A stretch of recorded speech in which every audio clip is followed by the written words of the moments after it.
জনবান্ধব এবং বস্তুনিষ্ঠ সাংবাদিকতা এগিয়ে নিতে সমঝোতা স্মারক স্বাক্ষর করেছে নর্থ সাউথ বিশ্ববিদ্যালয় ও যমুনা টেলিভিশন। এর মাধ্যমে শিক্ষা ও সংবাদ মাধ্যমে দেশের প্রধান দুটি প্রতিষ্ঠানের একসাথে কাজ করার ক্ষেত্র উন্মোচিত হলো।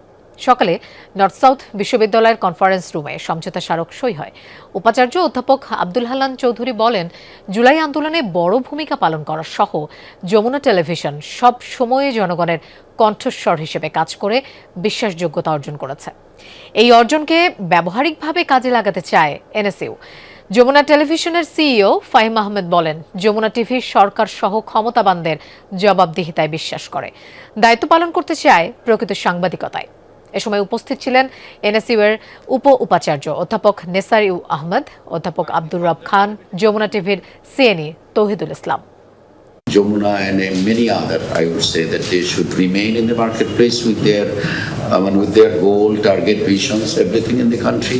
And we would love to actually create a civic society with them. We want the best journalism in our country, and that's going to be a great thing for the upcoming generation of these students.